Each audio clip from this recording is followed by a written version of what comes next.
Hi, just sitting here with Steve Deace, WHO Radio, and wanted to talk to Steve a little bit about our upcoming conference at the Fort, the Real Men Conference, and Steve's graciously agreed to come. And I'm really impressed, by the way, with the huge speaker fee you guys were able to come up with, Mike. I mean, Sarah Palin ain't got nothing on me, so...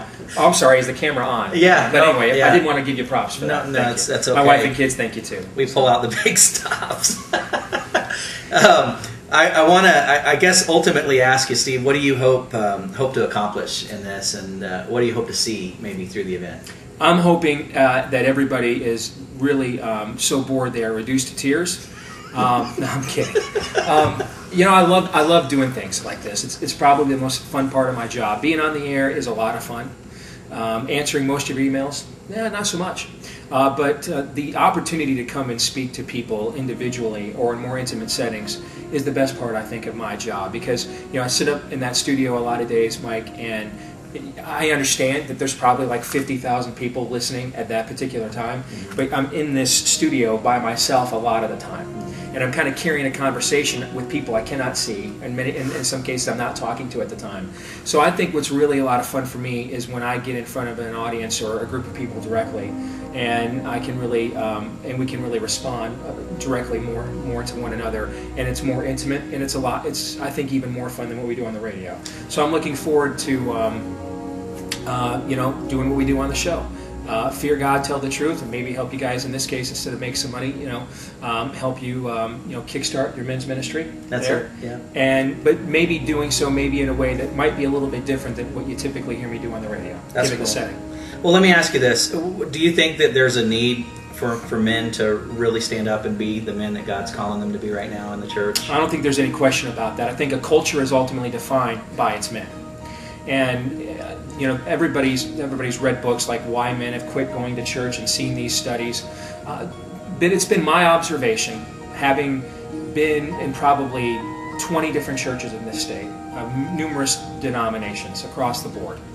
It's been my observation that the #1 goal that we have in the church today is to make men nice.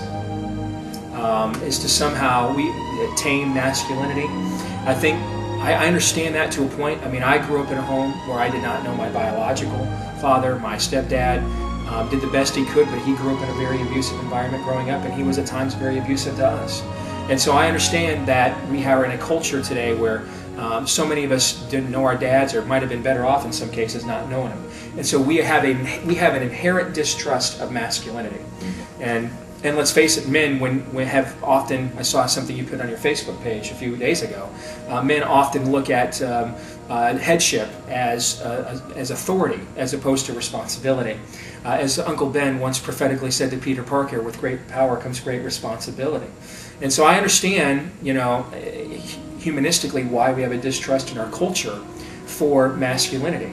And then we also have a tendency to define it down into just deviancy, whether it's shows like 2.5 Men or How I Met Your Mom. But I think that's where the church has a responsibility to step up and through the Word of God and say, hey, that's not good enough. And, you know, we're dying here as a culture. Our women are as unprotected as they have ever been. And our standard of living is not getting any better. 1 in 4 people right now are upside down in their homes. If you look at the kind of stuff that our kids are brainwashed with in schools across the country, what we accept as the norm, I think you can put a lot of that at the foot of men not leading. And I think ultimately that responsibility, because the church, I believe, is a transformative agent, given the commandment to disciple the nations, disciple people into the law of God and the ways of Christ. And so if the men aren't leading, I think you got to go back to the source of that, and I think that has to begin right here with the church. I agree, and I want to thank you for being willing to come and just be a part of the event. And again, it's Friday night, February 26th at the Fort Des Moines Church of Christ. Steve Deace is our keynote speaker, and we want to just challenge you to come and invite some other men to come along. Thank you.